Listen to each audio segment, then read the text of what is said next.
Welcome to the Content Creator's Guide. This is a place where we expand our knowledge on what it takes to be successful in an ever-expanding world of content creation. Join me as I sit down with individuals sharing their success stories and tips that help them get over the hurdles they faced on their journey to creation success. All right, let's create.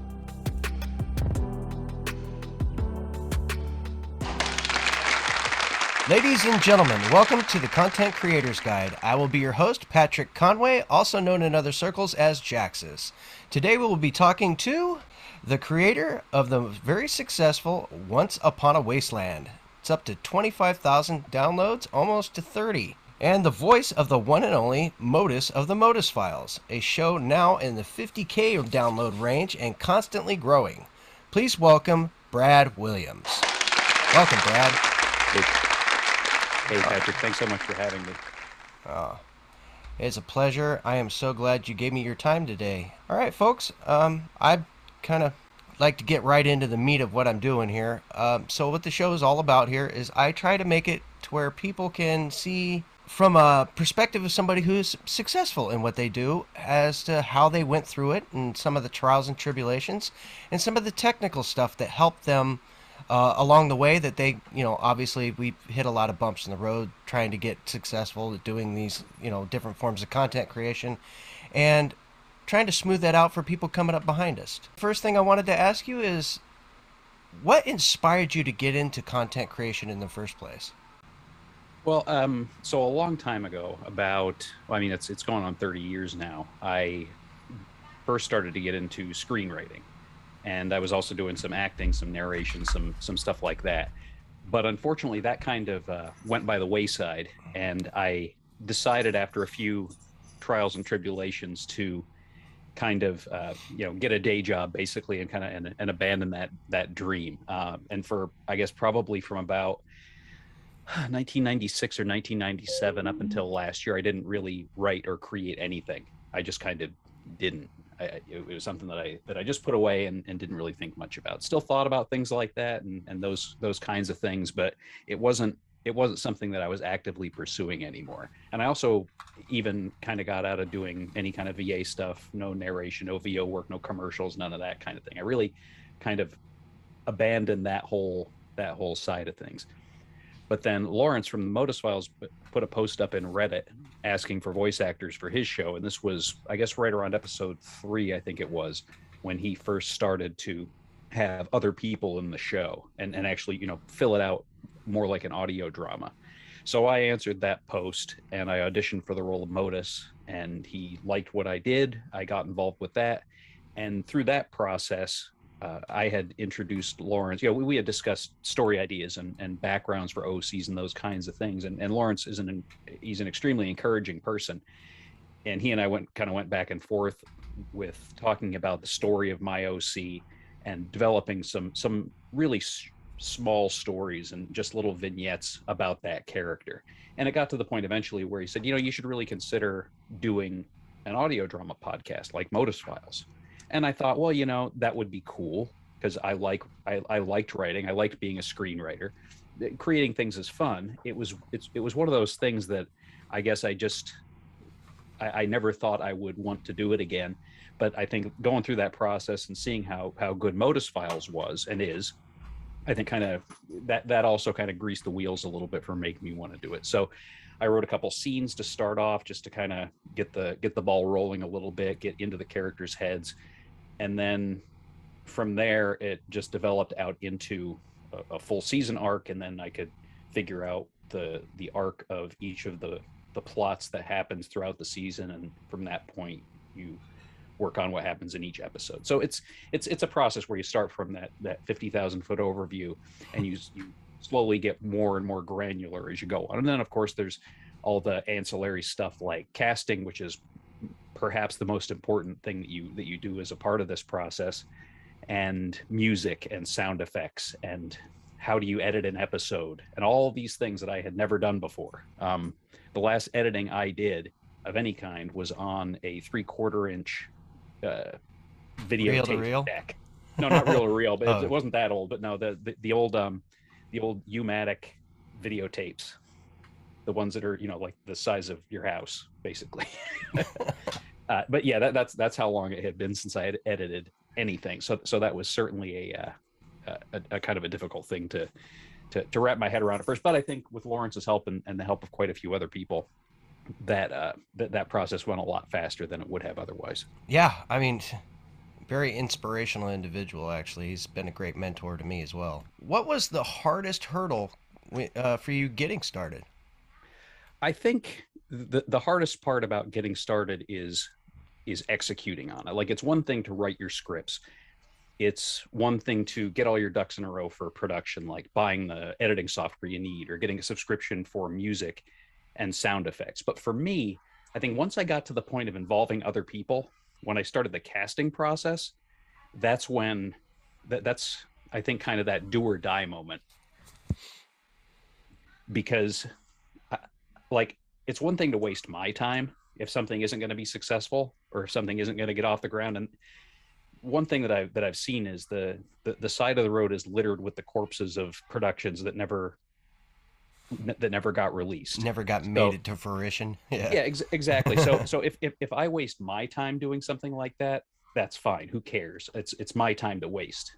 But if I bring in other people, that's when you have to commit. That's when you are in it for the long haul, whatever you consider that long haul to be. And for me, I was committing to a season of 10 episodes.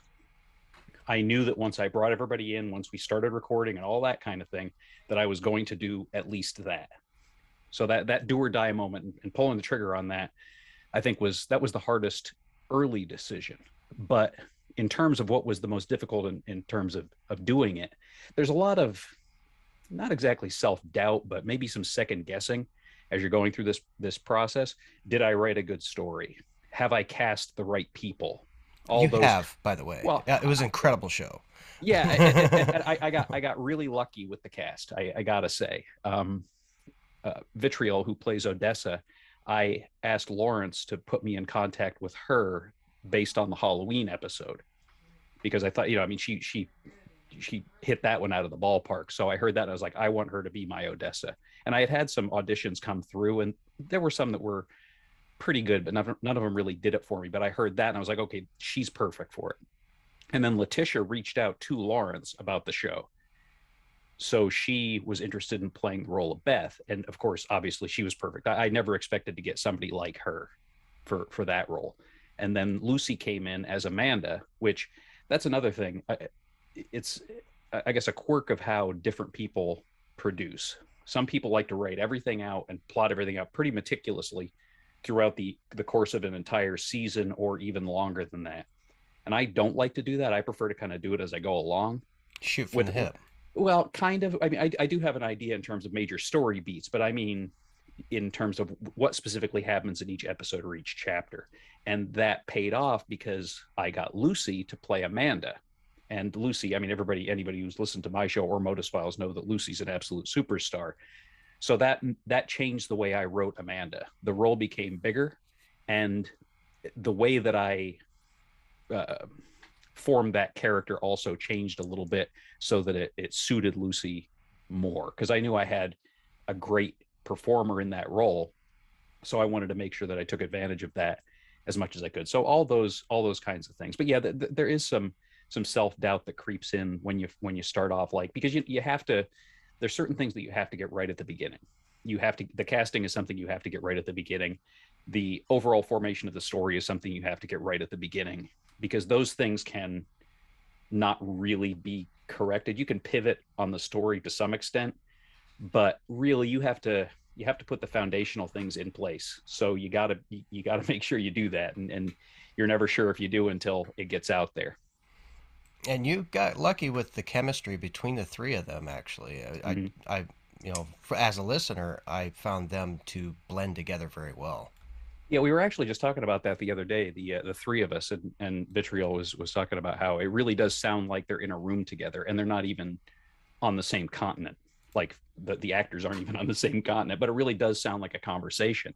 And that's down to a few things. It's, number one, the skill of the actors is paramount for that, because it's definitely a skill, and it's something that takes practice to be able to record one half of a conversation without hearing the other half, and still make it sound like you're talking to somebody, because And you not to make it sound like you're reading.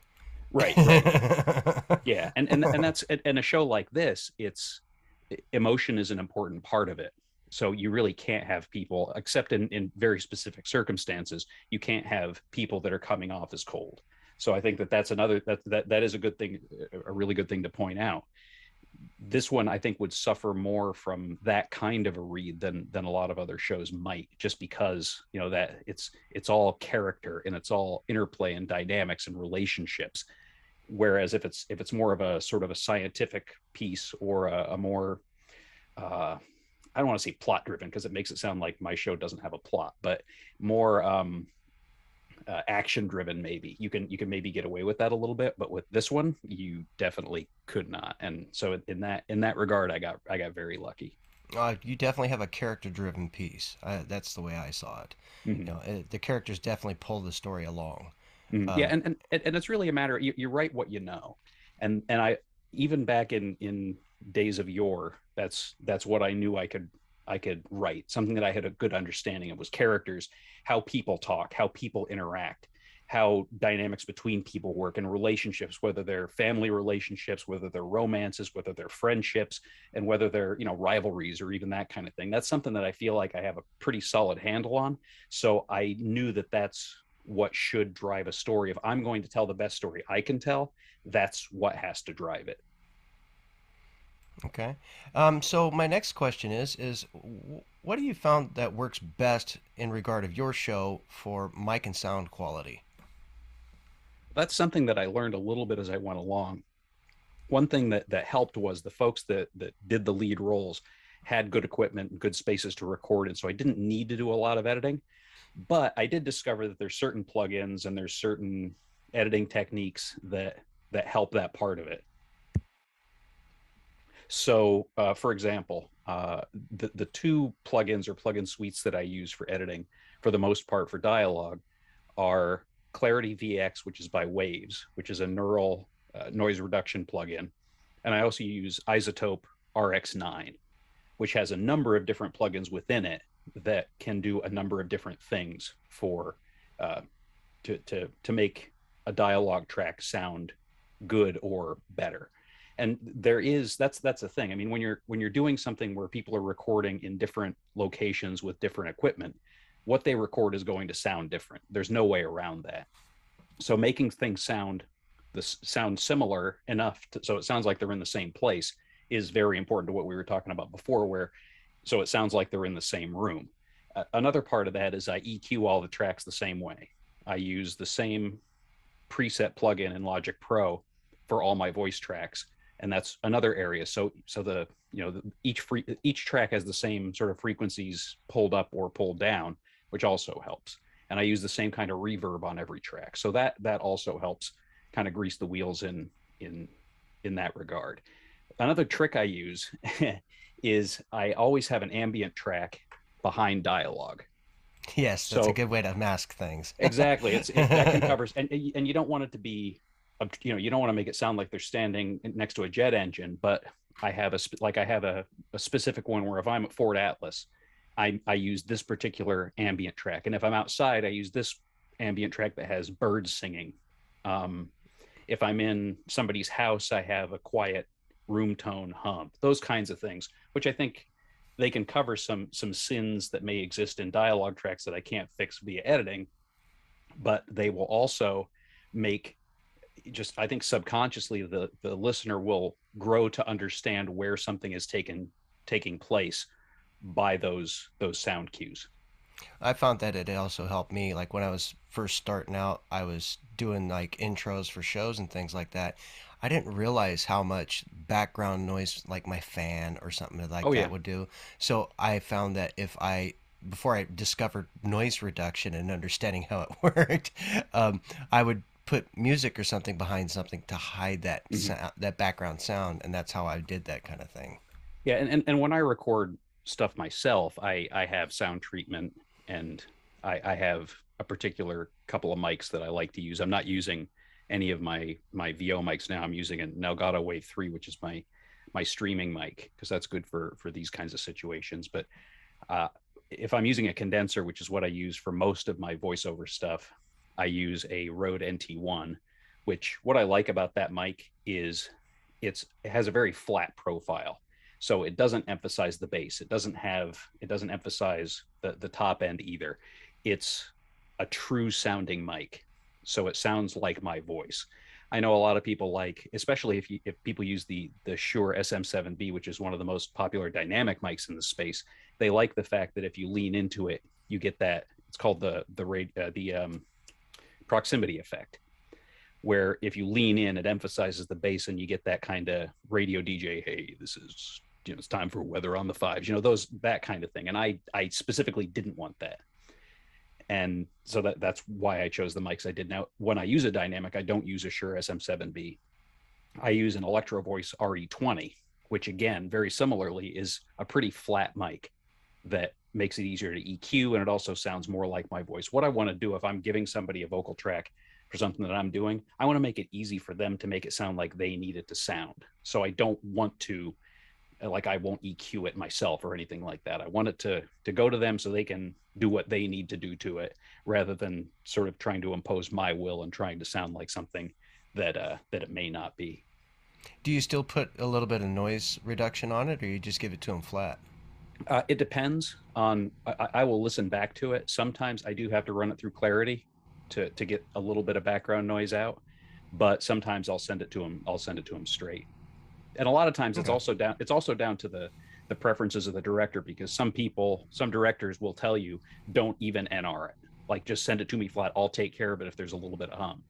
And in that case, that's what obviously I'll do whatever the director asks, and I'll send it to him. But part of it is, after when I listen to it, if I feel like it needs some NR, then I'll throw it in there. But what I found is Audacity's NR, and I have never used Audacity, but I did use it briefly before I found RX9 to try to do some noise reduction, and I found that it's like a sledgehammer, and it really it pulls too much of the voice out. So I personally would not use that to try to do noise reduction on something that I wanted to sound professional. I think if there's a relatively small amount of noise, it might work okay, but it really thins it out if there's any appreciable amount of noise. And RX9 doesn't do that. Clarity VX also doesn't do that. It's a much more surgical way to do it. Yeah, because I used Audacity when I started out, and I'm still using it because that's the only thing I've known how to use, and it was free. So I went with that, and it helped me to learn how to edit, because I had to teach myself how to edit for doing podcasts and things of that nature. Mind you, it seems to work very well. I've had a lot of people recommend Adobe Auditions, but I've actually never even heard of the one you were talking about. So, well, Logic Pro it's Mac only, so that may be why. But it's pretty wide. It's pretty widely used, and Adobe Audition is great. I like Adobe products, but I do not like Adobe's subscription model. If it wasn't for that, I would have strongly considered Audition if I could buy it outright, but you can't. And if I can avoid it, I don't do subscription pricing on stuff. Like for Photoshop, I know people will evangelize GIMP and other products. I've been using Photoshop since version 2.0, and I'll pay the $10 a month for it. But other than that, I will avoid subscription models like the plague. And Logic Pro, I bought, I own it. It gets updated, and it's a great it's a great DAW. Now, is Logic Pro that's the one that's Mac only? Yep. Okay. It's an Apple product, and it goes hand in hand with Final Cut Pro, which I also have for video editing. Okay, so that's good for any of my Mac listeners. They got a good idea of what they can use. So yeah, and another thing too, if they have the ability to get an academic discount, you can get Final Cut Pro and Logic Pro in a package for $200. Whereas if you don't, they're $300 each. Ouch. Yeah, that's but good. Worth it. Okay, so well, I guess that kind of covers my next question, was what would you recommend for editing your show? But yeah. I mean, a lot of people have had a lot of success with Audacity, and I'm certainly not going to sit here and dump on it.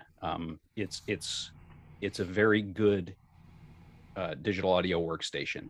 I personally found it a little bit clunky to work with, so I like the way that workflows work in Logic Pro a lot better, and I just found it easier to use for me. So the investment was was definitely worth it. But a lot of people make a lot of great shows that sound awesome using Audacity, so I'd never say a bad word about it. A matter of fact, I think Lawrence uses Audacity because Mhm. I think he tried to go to audition and it was Greek to him. You Yeah. know, and I haven't tried an audition yet myself, so I think that's one thing I will be trying just to Hmm. see so I can have the experience to be able to speak on it. But yeah, I mean, Well, I think you should buy a Mac and get Logic Pro. all right, folks. Thank you for listening to the show. This is our mid break. I just want to thank all of the Patreon listeners that give us their support.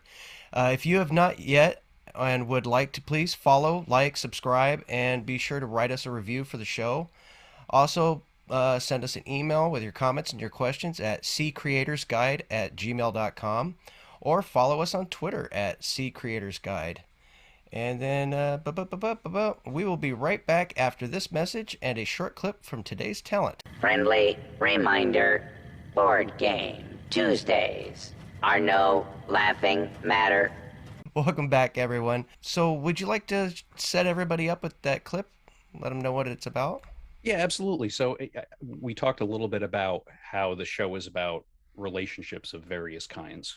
And this one is an important moment from the sixth episode. So I guess it's a little bit of a spoiler, but I think it's enough of a moment on an island that it's okay to listen to it and it won't totally ruin what's going on. I think the promotional materials for the show and the background stuff kind of indicate where that whole story is going. But it's a scene where our two lead characters uh, approach an important milestone in their relationship, and it's a dance in two senses, right? It's literally a dance where they're dancing to a song, but they're also dancing in terms of their conversation and in terms of the way that the dynamic of their relationship is shifting.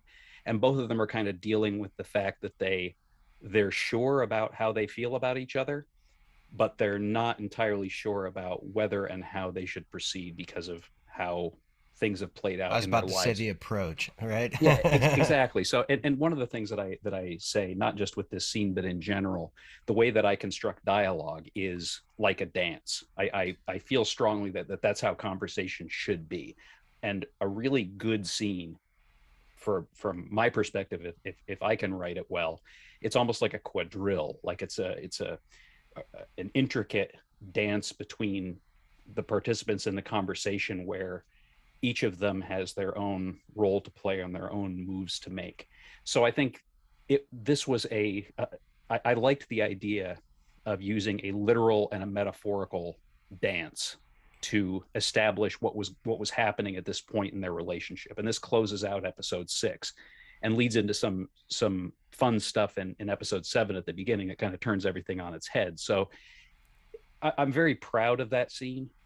Well, that's not the full scene. I'm very proud of that part of that scene. It's one of the favorite things that I put in the entire season. I think there is a speech in episode 9, and then there's a moment very close to the end of episode 10 that are also things that I'm very proud of. But those are both very spoilery, so they're not something that I would be able to share.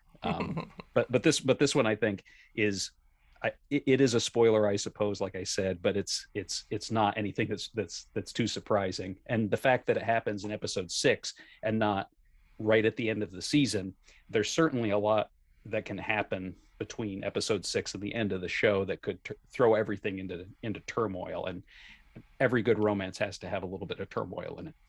Gotta know when to step in and step back. Mm-hmm. All right, folks, here's the clip.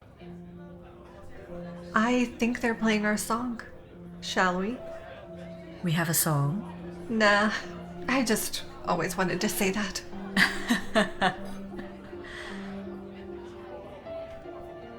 You're a good dancer. Only on slow songs. I'm a bit of a disaster when the tempo gets too fast. Unless it's a tango. Ooh. Will you teach me? I would love to, but, What? you know that the tango is a dance of passion. I know. It's my parents' favorite dance. It's special to me. But I've never found the right partner to try it with myself. Not even with your former fiancé? Derek wasn't a dancer. He was more like a linebacker. I see. But I don't want to talk about Derek right now. Of course. I'm sorry. It's all right. I just want to stay in this moment with you. That's what I want too. Just us. I'm not even sure there's anyone else here. I only see you. What should we do when the song is over? I am not ready for this night to end. It doesn't have to. We're both grown-ups. We don't have a curfew. We don't need permission, We never have. just from ourselves. And each other. Beth, Yes, Odessa? when this song is over, I want you to take me home. We could have a glass of wine. Maybe a bite to eat. That's exactly what I had in mind. You know, you've made me breakfast, lunch, and dinner, but there's still one course left. Are you saying what I think you're saying? I'm ready for dessert, Beth.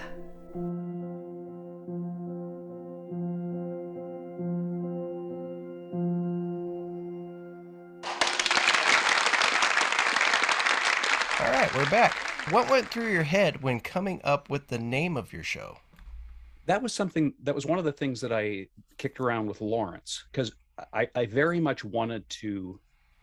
My first idea was something involving Once Upon a Time, because I wanted to have that feeling of a kind of a fairy tale, not necessarily in terms of how the story itself was put on I almost said on screen, how it was put down on paper and onto your favorite podcast players, but more just the overall mood.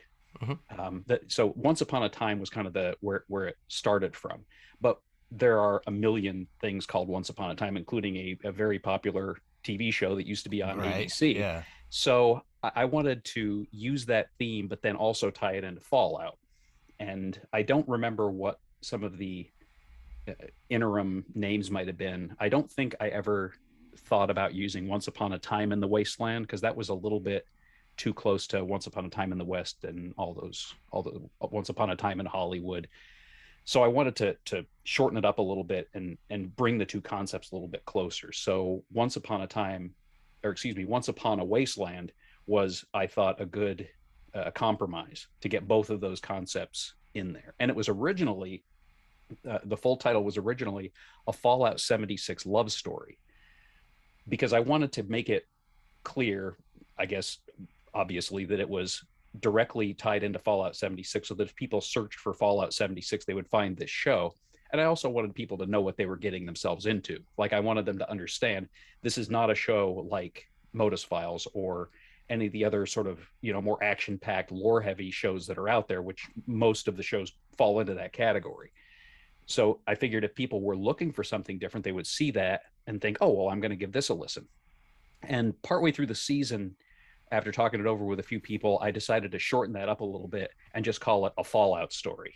That way you can broaden your listener range to outside of the 76 world, right? Yeah, exactly. Because and part of it is, there's buzz about the Fallout show that's coming out.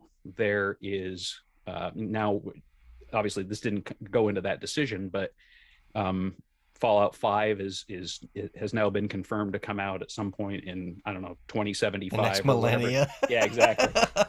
but all these things are happening, and I figured more people were going to search for Fallout than would necessarily search for Fallout 76. And I also wanted to, I feel like even though the core of the story is a romance, there's a lot more to it than that. And I felt like I was limiting my audience by having the love story part in the title like that, because it made it sound like that's really all it was about, when it really wasn't. There are lore tie-ins. There's callbacks to Fallout 3, to New Vegas, to Fallout 4, as well as 76.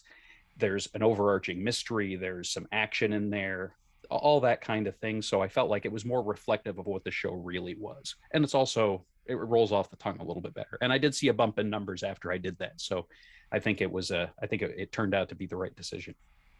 Well, it does definitely play into like a spy novel type of story once you get towards the end of there. You Mhm. know, at least that's how it felt like, to me as a listener. It felt Yeah. a lot of intrigue and a lot of, that's what really was pulling you through is, oh, wow, there's a lot more to this, instead of just being a soap opera, it kind of really goes further deep into it. Yeah, and part of the calculus is you're writing a story like this that has, I guess, competing parts of the narrative. You have the romance and then you have the mystery. Where do you put the levels for each of those as you go through it? I think what I wanted to do was do it as ebbs and flows for both of those stories. So the people that were interested in the romance got that part, and people that were more interested in the mystery side, they got that as well. But it didn't give short shrift to either of those two in the service of the other, which is, it's difficult to pull off, and you can't have every episode as like 30 minutes of mystery and 30 minutes of romance, and that's exactly how you have to do it every time. It has to be more, you do it uh, how the story takes you, and that's going to be different in episode to episode. And I think there was more romance in the earlier episodes and a little bit more mystery in the later episodes, but I think that worked well in service of the story that I wanted to tell, because it showed that the romance, establishing the romance early, demonstrated the importance of that romance to the mystery part. Hang on. It demonstrated the importance of that romance and that relationship to the eventual resolution of the mystery. So I think I had to set one up a little bit more to make it make more sense in the other part of it. Yeah, no, and it worked out well because it flowed from the beginning to the end. Like it was kind of seamless. You didn't really notice that. It was kind of Mhm. gradual as it came across. So I think it worked out wonderful. So, what do you think is a question that new content creators fail to ask? And of course, the answer to that question. The question, I think, and I can speak from personal experience, that I think a lot of people ask it, but they don't consider it as much as they should. And that is, what are you trying to accomplish here? I know that another way of saying that is, how do you define success, right? Yeah, what is your goal? Yeah, why are you doing this? I think that's the question. Why are you doing this? And people say, I have feelings about this, but people say, well, I just want to tell a story. And that's great. If that's what you want to do, tell your story, get it out there, and be happy. That's awesome. I mean, if that's what you want to do, if you have a story to tell and getting it out there is your goal, and you're able to do that, that's fantastic. If you have other goals, if you want to make money from it, make sure that's something that you understand up front, because that's going to inform how you do what you want to do. Is it just pure download numbers? Is that what you want? Maybe you want to be a part of a community. That was one of the things that I wanted most strongly, was to be a valued and esteemed member of the Fallout creative community. That That was was one of the, kind of where I'm at. Yeah, yeah, myself. exactly, right. So that is something that is very important to me, and larger download numbers are a vector toward that, right? So just because you want one thing doesn't mean that other things wouldn't come into it. The money part does not matter to me at all. I don't even run ads in my show.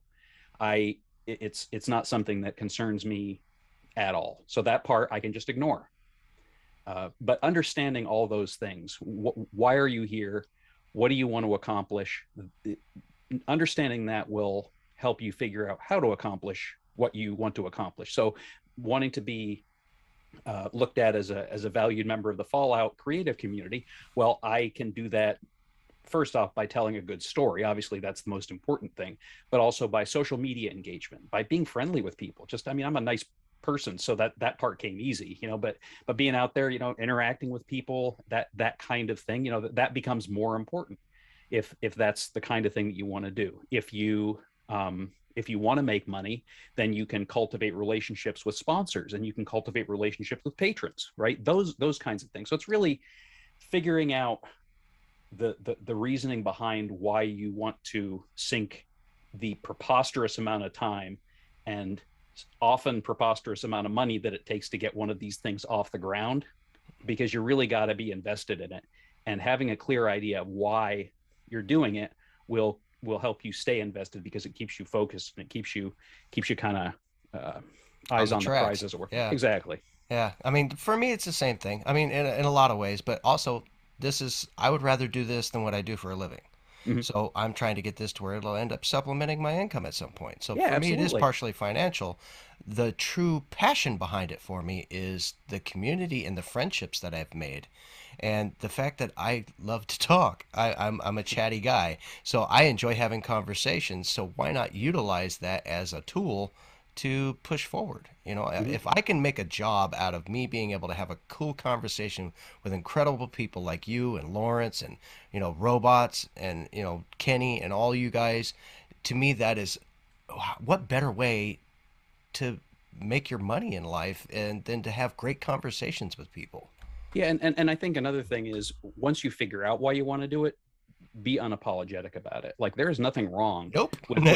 there's nothing wrong with going into this and saying, you know what, I want to make money from this. There is absolutely nothing wrong with it, and it does not compromise the artistic vision of what you are doing. If you say, well, I want to make money from this, that doesn't compromise that. No, So but it has to make you put it in perspective as to how you go about it. oh, absolutely, yeah, absolutely, it does. But I think that there, among artists and among creators, I think there can be, and I haven't noticed it in the Fallout creative community, but I think there tends to be a little bit of there can be a little bit of looking down their noses at people who are more overt about the financial aspect of it. So, and I don't like that. Just because it's not important to me doesn't mean that makes the artistic value and the artistic vision of someone for whom it is important any lesser. Right. No, and I don't think so either. And mind you, I haven't had that feeling come towards me at all. A Mhm. lot of the times, I mean, if you look at it, Robots doesn't do this for free, Mhm. and he's probably the most successful of all of us, and that's the reason why we go to him, as far as learning and mentorship in a lot of ways. Mind you, I go to Lawrence probably more than anybody. Mhm. Well, I mean, Mozart didn't work for free. Right. Michelangelo didn't paint the Sistine Chapel for free. Right. So Precisely. it's yeah. So that kind of stuff. You know, I haven't seen it much in the Fallout community, which is good, but it's one of those things that I see in other areas sometimes, and I just kind of shake my head like, sorry guys, that ain't it. So, what do you got coming up next, and where can people reach you? Well, I'll do the second part first. The show's Twitter account is probably where I'm most active, which is Once Upon 76 Pod. My personal Twitter account, which is not quite as active, but it does have contact information. It has my IMDb page. It has my demo reel. That is Reticent Duet. That's RETICENT DUET. But like I said, I'm much more active on the show's Twitter account. And my partner, co-producer, Vitriol, also has access to the show Twitter account. So you'll see her tweet from there sometimes as well, and she always signs her posts with a V when she posts from there. So I try to share just general Fallout stuff, as well as show updates, interactions with other podcasters. If I see something cool, I'll retweet it. That's one thing I don't do follow for follow, and I don't do any kind of retweet agreements. So if I retweet something, it's because I think it looks neat or I think it looks cool. So you Is know that a anything that thing? I oh, didn't it even is. know Oh, it was a absolutely. thing. No, it absolutely is. And I'm and hey, I mean, if people are about the hustle, That's what that's you need. fine. Okay. Exactly. Yeah. It's not something I personally do. So everything that I retweet does have my personal stamp of approval, and I have not been compensated in I'll put that disclaimer out there. I didn't even know it was a thing. yeah So yeah, in if I put some out, it's because I thought it was cool. yeah, not in cash or in kind. But yeah, so yeah, but that's it. I'll share screenshots or commissioned art or that kind of thing. Fun stuff like that. That's what I do, and I like to interact with folks in the community. So that's the thing. You can reach us via email at info@onceuponawasteland.com. We have a website, onceuponawasteland.com. There's art there. There are links to every episode, and that includes in each episode a link to the script, the actual shooting script that we use. It's not a transcript. I would at some point like to get transcriptions of each episode. I don't have those right now, but I do have copies of each script, the script that was in the actors' hands as they recorded. So it is a way to follow along if people want to, or if people just want to see what a screenplay looks like. I guess I'm sure people aren't necessarily familiar with it. Oh, that is one thing. The software that I use to write, I use Final Draft, which is a really, really good piece of screenwriting software. It has a ton of different templates that you can use. I use the BBC screenplay format because that's what I was personally familiar with going in. It's an awesome program, and you can get an academic discount, and sometimes they run sales. Sometimes if there's a sale, I'll retweet that out there because like I said, it's a really great piece of software. But you don't have to use it. I know a lot of people use Google Docs or they use Word or whatever, and that's also totally cool. But I find it easier. It helps my writing flow to use that particular software and automatically put it in that screenplay format. That was something I didn't think of when we were talking about software. Yeah, because I've been using the Google Drive thing just because I used Lawrence's script that he sent me when I did the Modus Files. I used that to kind of train me because honestly, I'm a high school runaway. And so I taught myself how to write a script as I've been trying to write my own story here going forward. One day I'll release it. Yeah. Ain't nothing to it but to do it. That's what I always say. But however you get it down, getting it down is the important part. Right. And yeah, it's what works for you, what works for the actors. Like one of the things about Final Draft that I really like, and the actors have said that this helps, is you can go in and you can automatically highlight the lines for a particular actor. Oh wow. Okay. Yeah, in whatever color you want. Another thing that it does that helps me is you can do a cast report, which will list each person, each character in the script, how many lines they have, and how many scenes they're in. So I give that when I write a script, I give that to everybody. Say, here's what everybody has this time. Another report that it does is a character report, which is a report for an individual character as opposed to the whole cast, where it says, okay, this character has this number of lines, this number of words. This is what percentage of the lines they have. This is what percentage of the words. This is who they interact with the most. This is, and also if they have monologues. Beth had a couple of monologues this season.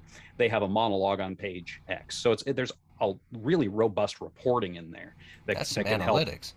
Yeah, it's good. It can help the actors and it can help you as a writer. And it even has stuff. It has a diversity monitor in it where you can put in the characters' gender, ethnicity, age, all those kinds of things, and you can create graphs based on that to make sure if that's something that's important to you, which it is something that's important to me, you can keep an eye on as you're writing a script. So it's all it's great, and it's not even all that expensive. But I highly recommend it to anybody who is interested in maybe an easier way and maybe a more robust way to write. It's worked great for me, and I think that's one of the things that's contributed to my ability to get this stuff out in a timely manner and stay on the 3-week release schedule that I had established. Awesome. Yeah, that was kind of a tangent there. We were talking about how to get in touch with me. I like those tangents because that's all it is. It's more stuff for the listener that that helps them. So, and I think, and some of this stuff I think comes from, I came to this from a formal TV screenwriting background, so I'm used to having more formal things in place. So having them in this situation makes me a little bit more comfortable. It helps things flow a little bit better for me. So that's one of those things. Comfort level is important when you're doing any of this stuff. So I think just it gives me a little bit of a warm fuzzy to have that stuff in place. Comfort helps the creativity. I get it. So do you have anything you'd like to share that you got coming up, or is it all hush hush? No, I'm an open book.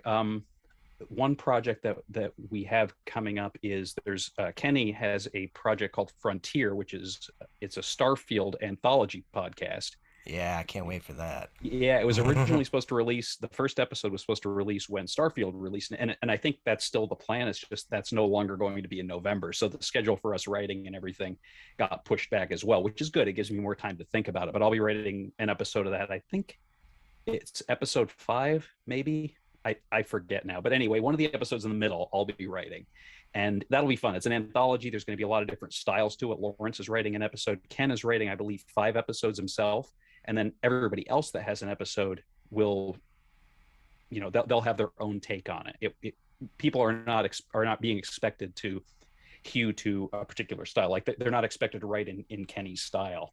They're going to bring their own stuff to it, which is pretty exciting. And it's been a while since I did anything that was a part of an anthology, so that's going to be a lot of fun. Yeah, I saw the only role available so far on CCC was a role for a little kid, and I'm Mhm. like, oh, come on, give me some roles. I want to try something.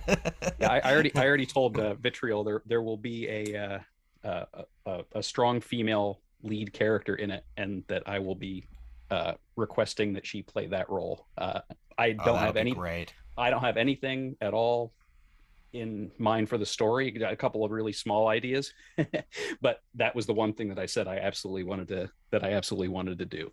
So there's that. I'm also writing an episode of Modus Files, one of the bedtime stories episodes for Beth, which is the lead character from Once Upon a Wasteland, because she was a Yeah. vault dweller, and these two shows exist in the same universe.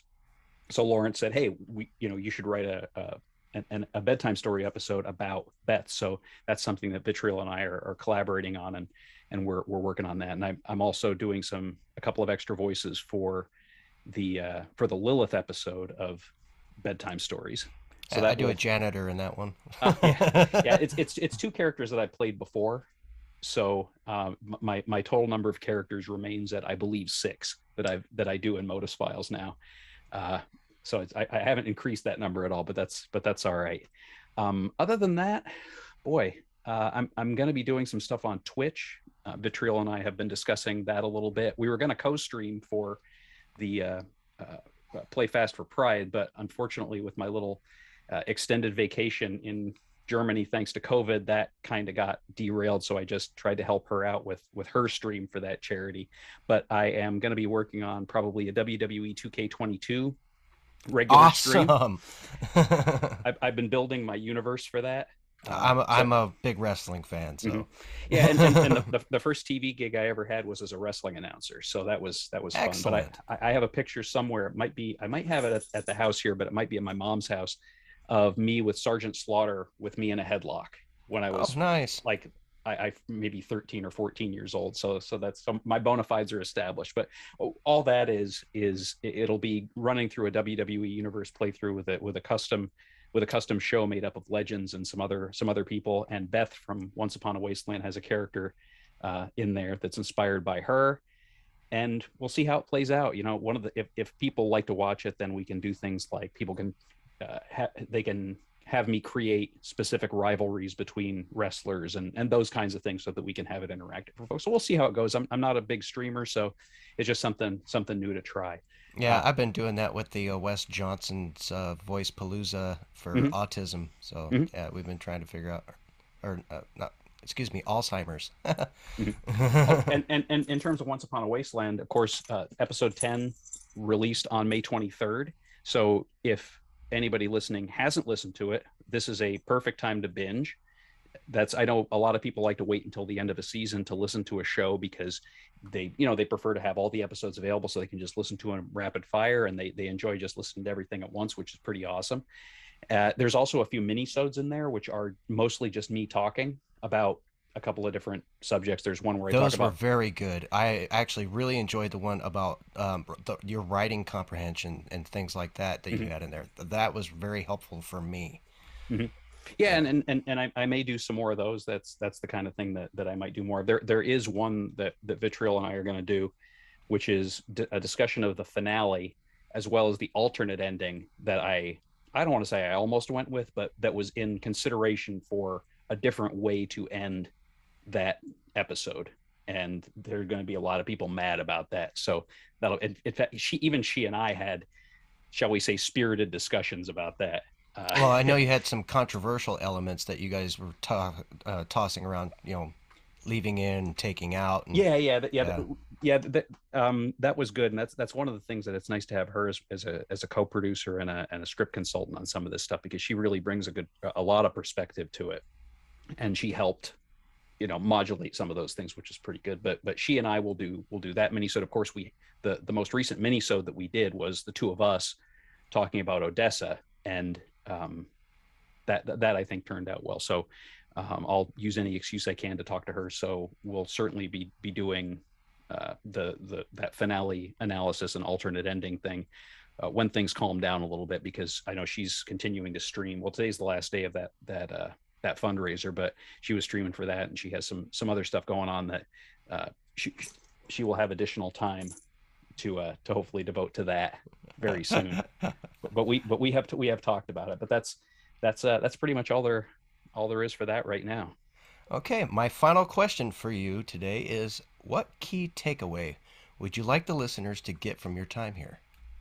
Well, I guess sticking with the theme of your show, I think the main thing that I'd like people to take away is, if you feel like you have a story in you, you should figure out how to tell it.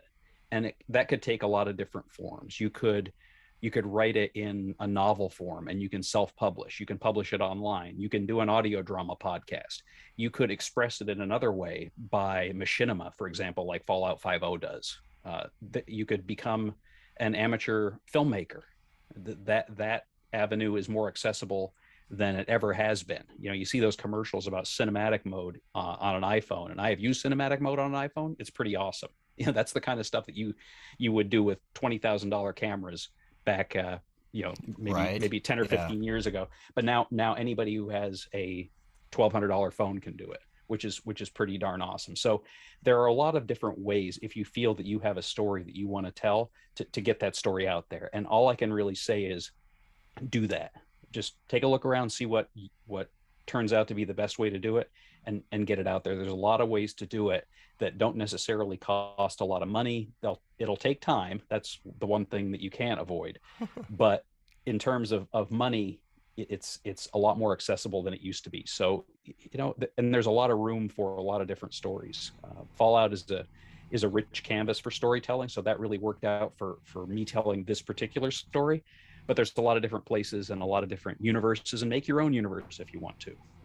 That's the kind of thing that's out there. And I can speak to the audio drama community specifically, and the general podcasting community.